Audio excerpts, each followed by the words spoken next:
नमस्कार। सभी विद्यार्थियों को नमस्कार। मैं आदित्य देव, सहायक आचार्य भूगोल, गवर्नमेंट कॉलेज बिजोलिया। आज हम बात करेंगे जनसंख्या के ऊपर।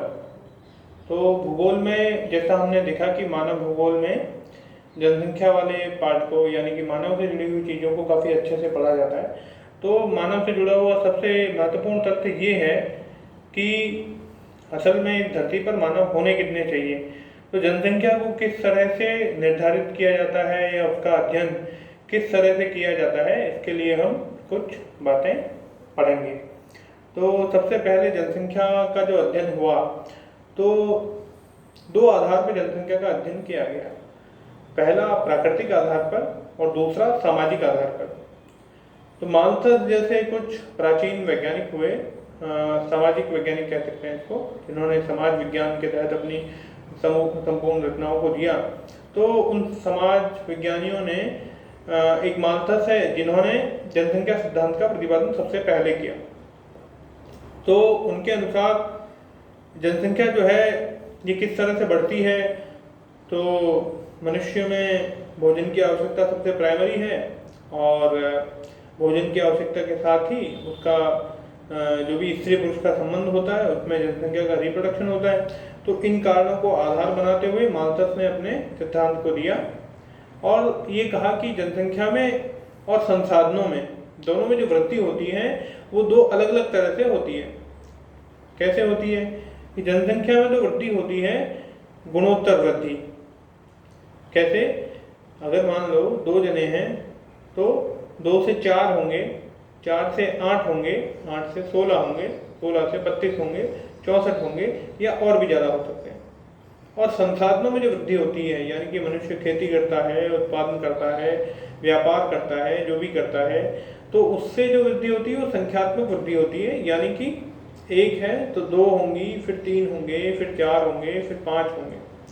तो इस तरह से दोनों में एक तरह का अलग अलग वो पाया जाता है कि एक की वृद्धि गुणोत्तर हो रही है, तो जनसंख्या आज 1 थी, कल 2 हो गई, कल 4 हो गई, कल उसके बाद 8 हो गई, और 4 स्टेप में जनसंख्या 8 तक बढ़ गई। पर 4 स्टेप में जो संसाधन बढ़े वो 1, 2 और 3 और 4 तक ही बढ़े। इसका मतलब कुछ दिनों के बाद ऐसी स्थिति आएगी जब जनसंख्या के अनुरूप संसाधन नहीं बचेंगे। तो ये कहना था मालथस का। तो उसने ये प्रेडिक्ट किया कि भाई ऐसी स्थिति स्वाभाविक है कि कुछ वर्षों में, हर कुछ वर्षों में प्राकृतिक विधि से धरती पर आपदा आएगी या मनुष्य के द्वारा जनसंख्या को रोका जाएगा। तो कुछ कारणों से, मतलब पहले इसके मूल में असंतुलन है, पहले असंतुलन पैदा होगा, फिर संतुलन के प्रयास होंगे या फिर संतुलन की स्थापना होगी। तो इस तरह से ये सबसे प्राइमरी जो थ्योरी अपन पढ़ते हैं जनसंख्या की, वो मालथस की थ्योरी है। इसके बाद कार्ल मार्क्स की थ्योरी आई। उन्होंने भी समाज विज्ञान की दृष्टि से इस जनसंख्या के जो आंकड़े थे उनको देखा, और उनका जो पर्सपेक्टिव रहा वो विषमता वाला रहा। उन्होंने ये कहा कि पूंजीवादी अर्थव्यवस्था के तहत जितनी भी ये चीज़ें चल रही है, तो उसमें समाज को 2 भागों में बांटने के बड़े बड़े परिणाम दूरगामी देखने को मिलेंगे। एक तबका गरीब तबके में बढ़ जाएगा और दूसरा तबका बहुत अमीर तबके में बढ़ जाएगा। तो क्योंकि जनसंख्या को, जितनी ज़्यादा जनसंख्या होगी उतने ही संसाधनों का उपयोग ज़्यादा होगा, और पूंजीवादी अर्थव्यवस्था होने के कारण वो संसाधन भी बहुत तेज गति से काम आएंगे। तकनीक हमारे पास, जब तकनीक नहीं थी तो हम जमीन के भीतर से कम लोहा निकालते थे, कम कोयला निकाल पाते थे। पर जब हमारे पास तकनीक ज़्यादा आई तो हमने संसाधनों का और तीव्र गति से दोहन करना शुरू किया। इसका मतलब पूंजीवादी अर्थव्यवस्था ने संसाधनों को तीव्र गति से दोहन करने में भी भूमिका निभाई है। और सामाजिक ढांचे में देखें तो अमीर और गरीब के बीच भी बहुत बड़ा अंतर पैदा किया है। तो कार्ल मार्क्स का ये कहना है कि जिस तरह से जनसंख्या बढ़ती जाएगी उस तरह से संसाधनों का भी दोहन होता जाएगा, और पूंजीवादी अर्थव्यवस्था होने के कारण वर्ग संघर्ष अवश्यंभावी है, और इस तरह से वापस असंतुलन पैदा होगा, सामाजिक असंतुलन पैदा होगा, युद्ध होंगे, द्वेष होंगे, अपराध होंगे और फिर से संतुलन की ओर ये मानव जाति जाएगी। तो हम ये देख सकते हैं कि सिद्धांतों की बुनियाद असंतुलन से शुरू हो रही है। इसके आगे फिर हम जाते हैं एक क्योंकि जनसंख्या वाला हिस्सा विकास से भी जुड़ा हुआ है, तो एक रोस्तोव नाम के समाज विज्ञानी ने एक मॉडल दिया जिसको रोस्तोव का ग्रोथ मॉडल कहा जाता है। तो रोस्तोव ने एक स्थान की परिकल्पना की कि उस स्थान में किस तरह से विकास होता है। तो उन्होंने 5 स्टेप बताए। पहला स्टेप बताया कि सबसे पहले किसी भी देश में हमेशा परंपरागत समाज पाया जाता है। प्रथम स्टेज परंपरागत समाज कौन था? जो परंपरागत तरीकों से अपने भोजन को इकट्ठा करता है, खेती करता है, पशुपालन करता है, मछली पालन करता है ना, जंगल से चीजें इकट्ठी करके लाता है। तो ये परंपरागत स्टार्ट है। इसके बाद दूसरा स्टेज जो आता है तो उसमें कुछ नवीन गतिविधियां शुरू होती हैं, जैसे उत्पादन शुरू हुआ, व्यापार शुरू हुआ, इस तरह से कुछ आधारभूत चीजों में प्रगति शुरू होती है। तीसरा जो स्टेज आता है उसको कहते हैं उत्प्रस्थान यानी टेक ऑफ, कि वो जो स्टेज होता है उसमें जनसंख्या सबसे तीव्र गति से बढ़ती है, संसाधनों का उपयोग सबसे तीव्र गति से होता है, टेक्नोलॉजी सबसे ज़्यादा आती है, आधारभूत संसाधनों का बहुत ज़्यादा एस्टेब्लिशमेंट हो चुका होता है, सबके पास शिक्षा, स्वास्थ्य, है ना, रेल लाइन, यातायात के तमाम, संचार के तमाम साधन, ये सब उत्प्रस्थान की अवस्था में या तीसरी जिसको टेक ऑफ स्टेज बोलते हैं उस अवस्था में आ चुकी होती है। तो इस तरह से रोस्तोव के मॉडल में उन्होंने इस तरह से अपनी चरम अवस्था, इसको विकास की चरम अवस्था कहा गया। और उसके बाद जाहिर सी बात है, अगर इस तरह से विकास होगा जिसकी बुनियाद केवल नगरीकरण पे है, तो कुछ समय के बाद सैचुरेशन लेवल आना तय है, तो उसको कहा जाता है परिपक्वता। तो वो परिपक्वता मॉडल चौथी अवस्था है कि चौथी अवस्था में जैसे हम वेस्टर्न कंट्रीज में देख सकते हैं कि परिपक्व अवस्था में आने के बाद जनसंख्या को सुविधाएं सारी प्राप्त है, पर फिर भी वहाँ जनसंख्या वृद्धि नहीं हो रही है। जैसे फ्रांस और ऑस्ट्रेलिया और जर्मनी ऐसे देशों में जहाँ पे उनके जितने भी लोग उनके देश में रह रहे हैं उनको तमाम शिक्षा, स्वास्थ्य, रेलवे, डाक और जितनी भी सुविधाएं होती हैं वो सब अवेलेबल है, फिर भी वहाँ जनसंख्या की वृद्धि दर जो है वो नकारात्मक पाई जा रही है, क्योंकि वहाँ पर अब लोगों ने क्योंकि भोग करना उनको लगा कि हमारे पास लोग ज़्यादा होंगे तो सुविधाएं कम बढ़ सकती है, तो फैमिली स्ट्रक्चर बिगड़ा, तमाम लोग सुख सुविधाएं जुटाने में फैमिली का एस्टेब्लिशमेंट नहीं कर पाए और जनसंख्या की घटती हुई दर हमको प्राप्त हुई। तो आपको पता होगा कि कुछ देशों में जैसे जर्मनी में और ऑस्ट्रेलिया में ऐसे नियम लागू किए गए हैं, ऐसी मतलब जैसे हमारे यहाँ कहा जाता है कि 2 बच्चे से अधिक बच्चा पैदा करने पर ये सुविधाएं आपको नहीं मिलेंगी, तो वहाँ उल्टा है, वहाँ ऐसा ऑफर दिया जाता है कि अगर आप ज़्यादा बच्चे पैदा करते हैं तो आपको ये सुविधाएं मिलेंगी। तो क्योंकि उनको आने वाले समय में ऐसा खतरा महसूस हो रहा है खुद पे कि हमारी जो जनसंख्या है वो बूढ़ी होती जा रही है, हमको नए लोग कहाँ से मिलेंगे, है ना। तो जापान भी ऐसे देशों में से एक है, जबकि जापान का प्रोडक्शन लेवल और आधारभूत स्थितियों का लेवल बहुत ज़्यादा ऊंचा है। कहते हैं कि जापान बूढ़ा होता हुआ देश है। तो जनसंख्या वृद्धि का नकारात्मक होना परिपक्वता के स्टेज पर आएगा और उसके बाद 5वीं स्टेज भी उसी ओर जाएगी। तो ये रोस्तोव का मॉडल है। तो ये मॉडल एक तरह से ये कहा जाता है कि ये किसी भी परंपरागत समाज के आधुनिक समाज होने तक की अवधारणा को प्रस्तुत करता है, पर उसके आगे की अवधारणा को ये नहीं बता पाता। हालांकि इस विकास के मॉडल का बहुत अध्ययन में बहुत योगदान मिलता है, पर फिर भी इसकी अपनी सीमाएं हैं। इसके बाद हम चलते हैं जनसंख्या संक्रमण सिद्धांत पे। तो थॉमसन और नोटेस्टीन नाम के 2 भूगोलवेत्ता थे, उन्होंने जनसंख्या का संक्रमण सिद्धांत दिया। तो ये तमाम जो चीज़ें हम पढ़ते हैं ये इस दिशा में पढ़ते हैं कि हमें जनसंख्या जैसे हमारे परिवार में कितने लोग होने चाहिए उस बात पे हम जितना सोचते हैं, है ना, अगर हम में अवेयरनेस है, अगर हम में शिक्षा है, तो हम ये तय करते हैं बैठ के कि हमें कितने बच्चे चाहिए, है ना, हमारे घर में कितने संसाधन चाहिए। वैसे ही एक देश में ये तय हो पाए कि देशवासियों की संख्या कितनी हो, एक संतुलित विश्व में ये तय हो पाए कि विश्ववासियों की संख्या कितनी हो, क्योंकि मिलजुल के रहने के लिए और धरती की तमाम अच्छी स्थितियों को बनाए रखने के लिए हमें जनसंख्या पर भी काम करना होगा। तो इसी कड़ी में आगे जो एक मॉडल आता है जिसको पॉपुलेशन ट्रांजिशन थ्योरी कहते हैं, हिंदी में इसे जनसांख्यिकीय संक्रमण सिद्धांत कहते हैं। और इस जनसांख्यिकीय संक्रमण सिद्धांत को देने वाले समाज विज्ञानी का नाम है थॉमसन। और फिर उसमें और ज़्यादा प्रयोग करके और थोड़ा अमेंडमेंट किया, संशोधन किया, तो वो नोटेस्टीन ने वो काम किया।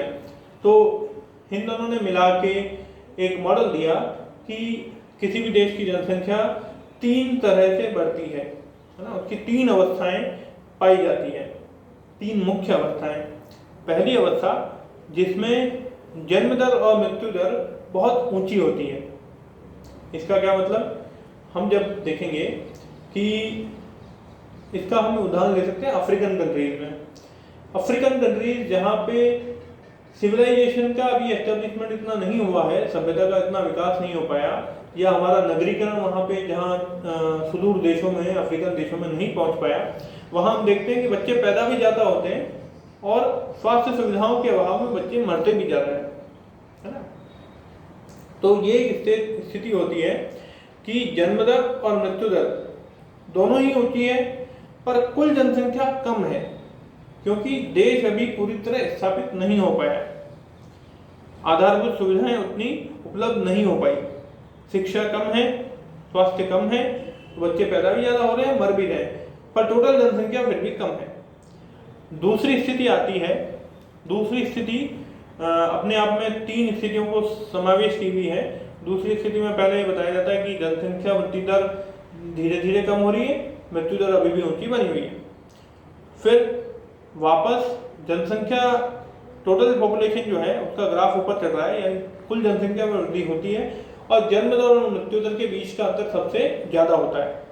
यानी जन्म दर ऊंची है, स्वास्थ्य सुविधाओं होने के कारण मृत्यु दर कम हो जाती है। जैसे अभी स्थिति अपन ये भारत की देख सकते हैं कुछ सालों पहले की, कि भारत में स्वास्थ्य सुविधाओं का विकास हुआ और मृत्यु दर को हमने टीके लगाकर हर गांव में, जिले में अस्पताल खोलकर हमने मृत्यु दर को कुछ हद तक कंट्रोल किया, पर जन्म दर अभी भी ऊंची बनी हुई है, क्योंकि शिक्षा और परिवार को लेकर जो मानसिकता है वो लोगों में अभी भी वही है, तो उस पर काम नहीं हुआ, पर हमने लोगों को मरने से बचाया। इसका मतलब लोग पैदा ज़्यादा हो रहे हैं पर मर कम रहे हैं, और टोटल पॉपुलेशन इस स्थिति में बहुत तेज गति से बढ़ती है। तो ये जो सेकंड स्टेज है जनसंख्या संक्रमण मॉडल की, वो सबसे महत्वपूर्ण स्टेज है कि इसमें टोटल पॉपुलेशन का सबसे हाई स्पीड से ये ग्राफ ऊपर चढ़ता है। फिर तीसरी स्टेज ऐसी आती है जब जागरूकता के तहत जन्म दर भी कम होती है, मृत्यु दर भी कम होती है, टोटल पॉपुलेशन धीरे धीरे स्लाइटली मूव करने लगती है।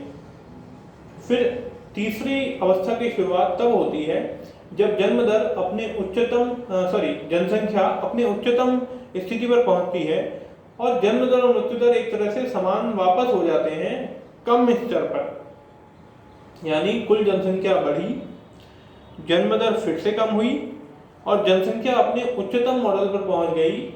तो इसका ग्राफ देखने पर हमें समझ में आता है कि टोटल पॉपुलेशन की भी एक लिमिट होती है, और हम पश्चिमी देशों में या यूरोपीय देशों में ये देख सकते हैं, वापस वही उदाहरण जो परिपक्वता समाज का उदाहरण है, कि उन देशों में जहाँ जन्म दर बहुत कम हो गई क्योंकि लोगों में शिक्षा अधिक है, क्योंकि लोग अपना जो समय है वो ज़्यादा से ज़्यादा विकास में लगा रहे हैं बजाय परिवार को चलाने के, इसलिए वहाँ जन्म दर कम है।